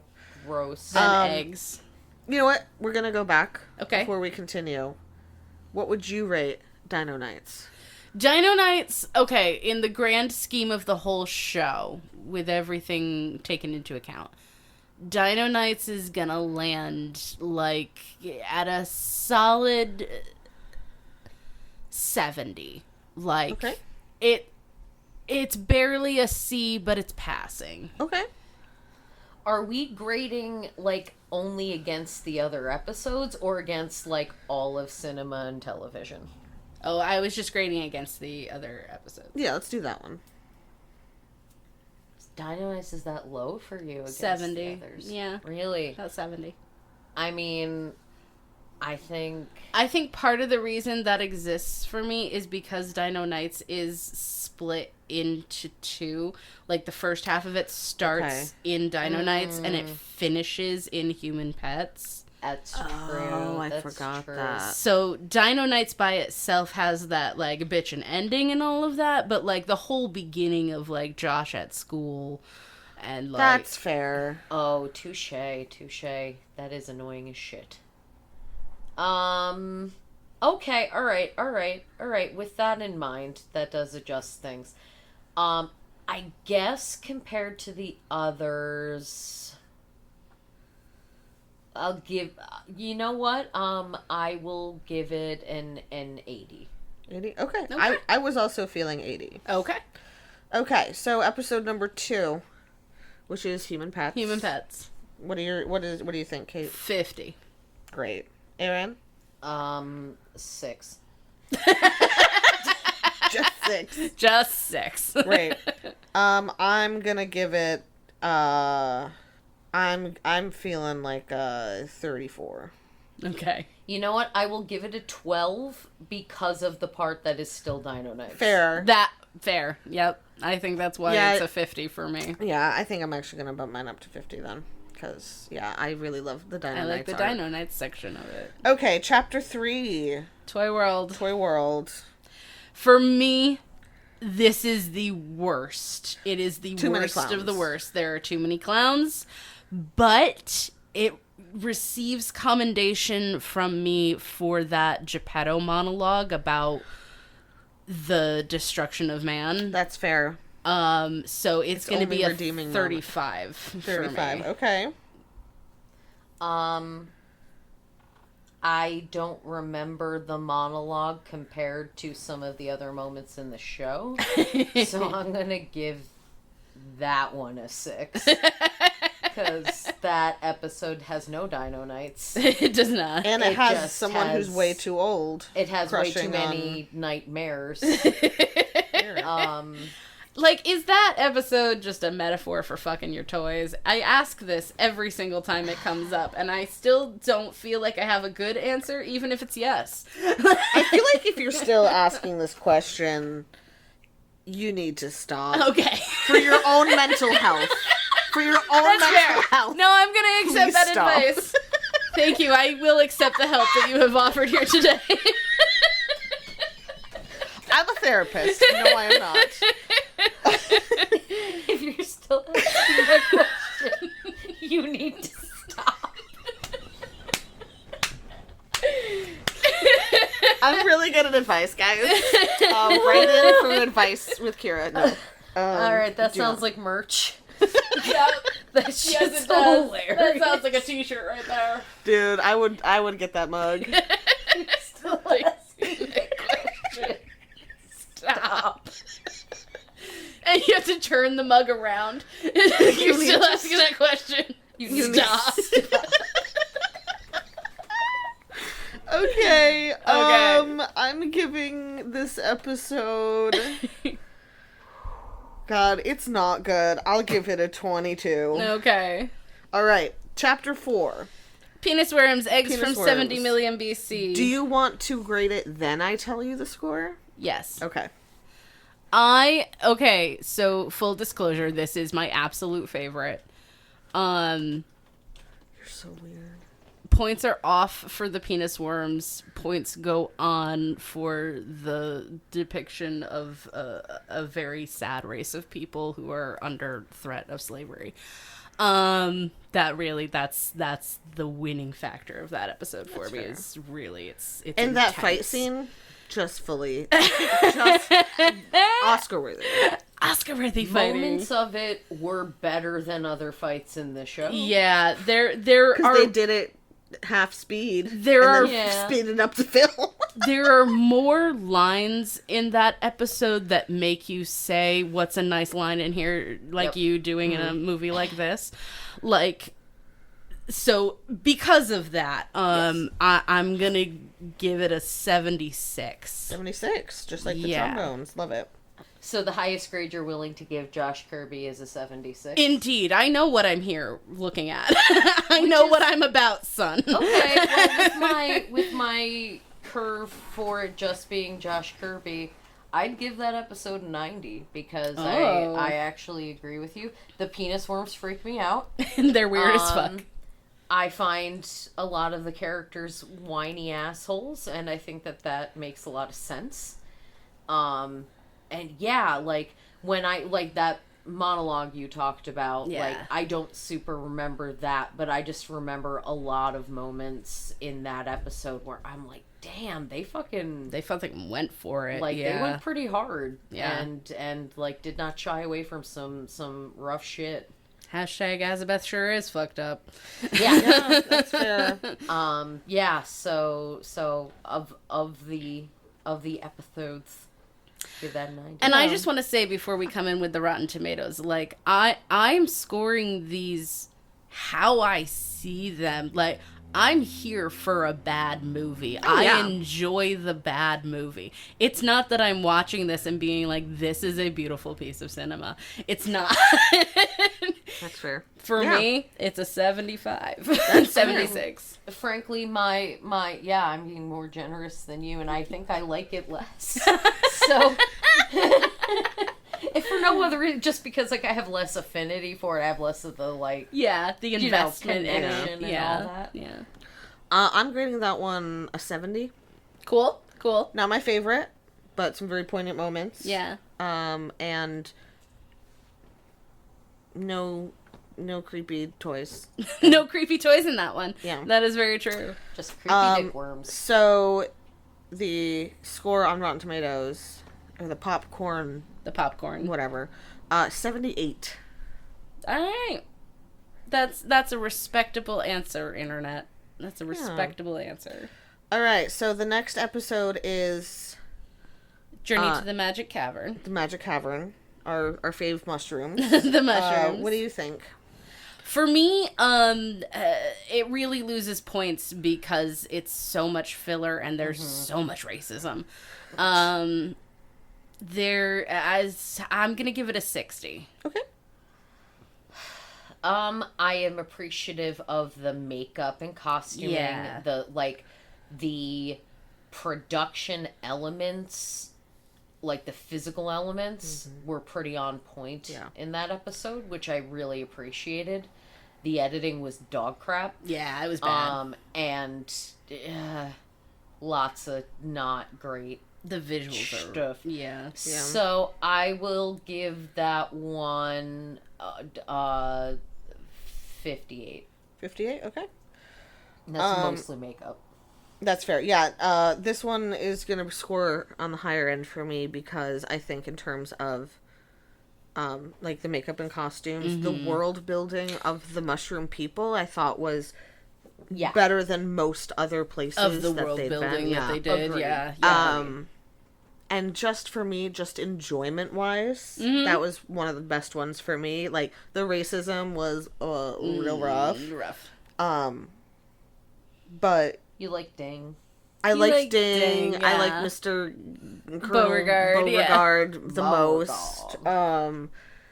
So yeah, there were some acting choices that I really liked, and just like enjoyment wise, that one for me is definitely in the higher end. So I'm gonna give that one like a 79. No, 76. All right. Rotten Tomatoes, the score is 78%, tied for the middle Tied with eggs. with eggs. Yes. That's wild to me. That's kind of insane to me, but Yeah. all right. I mean, the fact that friggin' Toy World is like so far the first place. Yeah, it's an 81 for Toy World, and I don't like that. I don't like I that. don't like that. No, because like even at least Human Pets like Had the Dino Night. it had Dino Nights, but also like the pilot and The other like, side they were characters, they were fun. interesting. Yeah. They had something going on. They weren't The- creepy. The toys and- were creepy, and then she was way too old, Yeah, lots of... and Yeah. it's just upsetting. All right, the last episode. Battle to Save the Universe. I'm gonna say this is a hard one for me. Because, like, it's not the most satisfying ending I've ever seen. But I kind of like how it wraps up. I'm gonna give it a 75. 75? Okay. Yeah. I am. Yeah, I think they did a pretty okay job wrapping up what they had. I appreciate that in a way they went hard because like it seems like some people kind of stayed dead. Yeah, like, technically, everyone is dead, except Zoetrope also exists in his timeline that they just restored. Mm-hmm. And now we're meeting a predecessor of Azabeth. So, like, I think that's pretty bold. And then those, like, 3 motherfuckers on the clock. Just by... Just they're just fucking like, gone, yeah. So, I will put this one... I'll give it a 75, because I think I Okay. like Dino Knights more. Mm. Okay. For me, just having to see that sequence for the 87th time. Yeah, that definitely knocked some points off. Not great. But we also got to see the outline of Zoetrope's dick.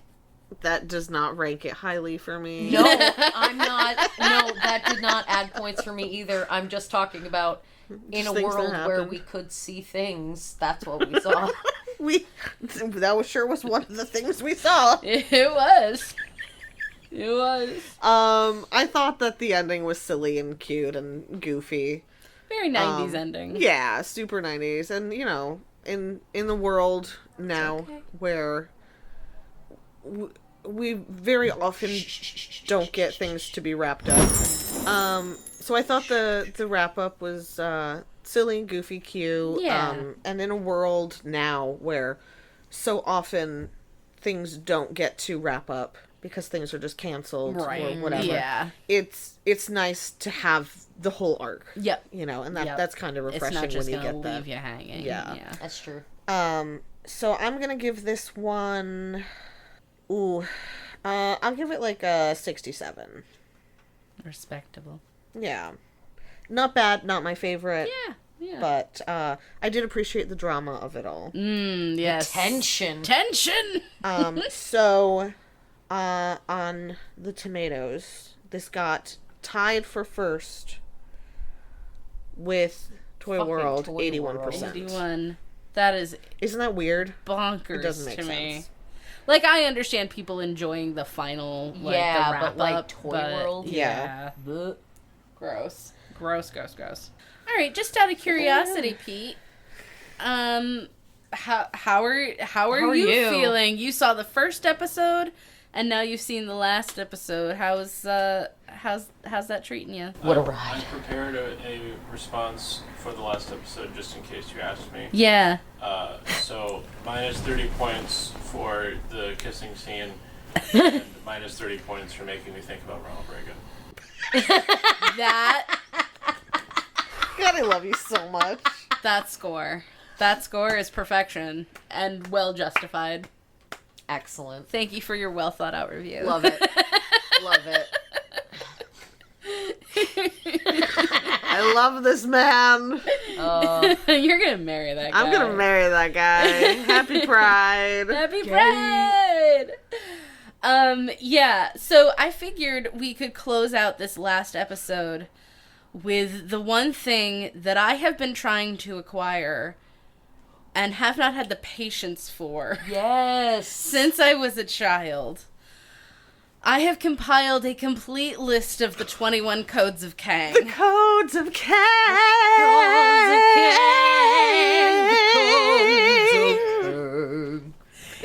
If our listeners have any inclination to go over to our YouTube channel, I'm going to post a graphic of all of the codes in some sort of fun little graphic-y way. You're probably seeing it right now. You're welcome. Woo! But I'm just going to read them out to everyone. If she doesn't, it's just going to be an image of a middle finger. It's just gonna be a penis worm. This is Just my the code penis. of Kang. I only need This one. is what I believe in, and it's just the one. The code of Kate. I would also buy that mug. The code of Kate, middle finger on the Just back. the middle finger. Okay, so there's gonna be some notes in here because they're not perfectly 21. I know, shock. The continuity was not good on this. I don't know what you're talking about. This show is perfection. With Josh's disappearing, reappearing sleeve. Okay, so the 21 codes of Kang are: code number 1, things are not always as they appear. 2, a warrior must always trust his instincts. 3, the battle is not lost if the warrior still has the courage to fight on. 4, that which is unparalleled cannot be infallible. 5, those who abandon the truth once will never find it again. 6, he who fights and flees the fray lives to fight another day. 7, when in doubt, turn right. Literally how I navigate the world. Now this one, I'm gonna call it number 8 because we have not been given a number 8 verbally. Oh. But this is what was written under the Kang statue in the temple. Okay. Missing God. So we're gonna call it number 8. If you cannot find peace in your heart, you cannot find peace in the world. I think Bars. the world can help by not sucking so goddamn much. 9, if one snoozes, one loses. Boo. Cowabunga. 10, one who is young in years may be old in wisdom. That's what she tells herself every night. Every night. to All make right. it okay. Number 11 is doubled up. We got 2 number 11. 2 11s. And then there's no rule number. Wait, was that the one I guessed? I don't know. I don't remember what I I guessed. don't remember.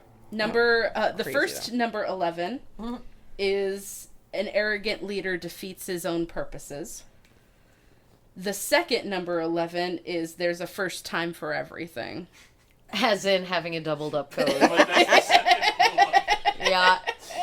Awesome. Number 12 is a life debt owed. You may not leave the other side until it is repaid. That one doesn't actually give us like a like phrase. That's just like if you There's a life debt. it's a life debt. Number 13 is the lost code of Kang. Number 14, never look down. Jesus Christ. I'm just really enjoying Pete hearing these for the That's first time. Well, I think if you also, I was going to say, if you have one that you're missing, I think you can use the second 11. I think that's fair game. Well, yeah, because I've got another one that's coming up as well. Okay. That's I was doubled. gonna say that's No, where this- the lost ones went. No, this is amazing. If Well, you- I think what we've learned is that Kang was really bad at math. Kang was real bad at math. Good at the word, not so much at the math. Number 15, if you lay claim to a title, be prepared to defend it at any hour of the day or night. Nah. Number 16, the worst prisons are the ones we make for ourselves. That's Okay. fair. All right. That's a good one. Number 17 is another double up. Woo! Ooh. The first one is, whomsoever takes another woman's man must keep close watch on her own. Oh, snip. Damn. The other is, if you're going to strike, strike, don't talk. Which she breaks immediately. Which I think is an act of defiance in that moment. I agree. Feelings about that moment. Number 18, anything too cute can't be trusted. That's why Yep, Prism's and she so says creepy. it about Prism, right? Yes, she does. Yes, she does. She Spot called on. it. Well called, Kang. Number 19, large ideas often spring from large heads. Number 20, blood debts must be repaid in blood. Number 21, no soul can remain in freedom so long as another remains enslaved. Bucking bars. And the one code of Azabeth is, a day with one such as you is worth a lifetime with any other. Boo. Which, if you take it out of the context of her saying this to Josh, that's really pretty. And, like, Yeah. I would use that in, like, a wedding thing. Like, that's really cute. All right, you can give a speech if you use that one. Okay, all right. And we won't tell Yeah, that on anyone... tape. No! We won't tell anyone about the 14-year-old. Yes, please. Oh, God, please. We have been recording since noon. It is 4:30. Jesus. Jesus. I would really love to be done with Josh Kirby for the rest of our lives. Josh Kirby will live on in our hearts. Josh and Kirby our nightmares. was the friends we found along the way. Codes of Kang we found. I want to thank anybody who listened to any of this because it was nonsense. We have been trying to make this podcast, the three of us, for about 3 years. Like, I started trying to do this in the pandemic, and it actually finally fucking happened. Hey. And it's actually going to be, like, listened to by people, and I'm really excited about that. So thank you guys for wanting to do this with me and not utterly hating me or leaving me because of it. Yeah, I was gonna say, like, if this was the straw, then our relationship wasn't shit. Yeah, so, that was probably the first fandom I ever fell into that wasn't really a fandom. It was just me obsessing over it as a 6-year-old, as a latchkey kid. And it's just been a really important thing in my life, even though it's not good at all.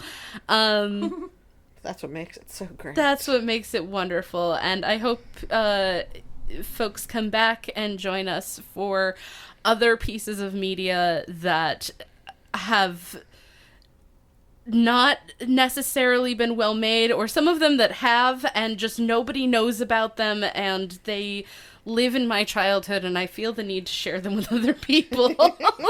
And maybe even some stuff that you have heard of. And maybe some stuff that you have heard of down the line as well we've been talking about. So please don't think that Josh Kirby is the end of this show. We are going to be doing other things, but this was our premiere. So thanks for joining us on the ride. We did it. Yeah. Anybody have anything they want to sign off with? May the penis worms never haunt your dreams. 14 is still a child. Just for anybody who's just not sure. That's what we came away with. Yep. Just I'm here to lighten the mood. There you go.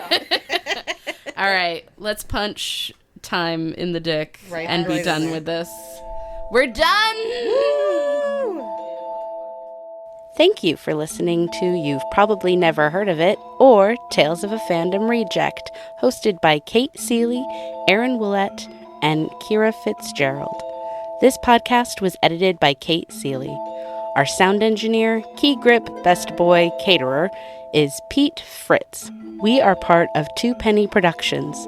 Find more of our work with Two Penny Productions and beyond in the show notes. If you'd like to email us suggestions for obscure films and or series that have little to no fan base presence, or if you just want to drop us a line, you can send them to neverheardofItrejects@gmail.com. That's neverheardofItrejects@gmail.com. Or follow us on Instagram and TikTok at Probably Never Heard of It. Our music and sound effects are listed in the show notes. Roll a joint and have a drink. The world is chaos. Lean into it. You pay a lot extra for that. Yeah, that's a lot. Babe. That's a privilege right there. Aging with me is gonna be great. You're my adorable little old man in the corner in your With little my sweater. colostomy bag and my mountain of Kleenex. You're gonna shuffle by me, crack a fart as you blow your nose, and I'm gonna be like, look at that ass! That's true love right there. That's right. Oh, That's disgusting. that's in the the best good future way. I could have ever felt. Aw. Oh, God, Guys, happy Pride. Happy Pride! Yay. Yay.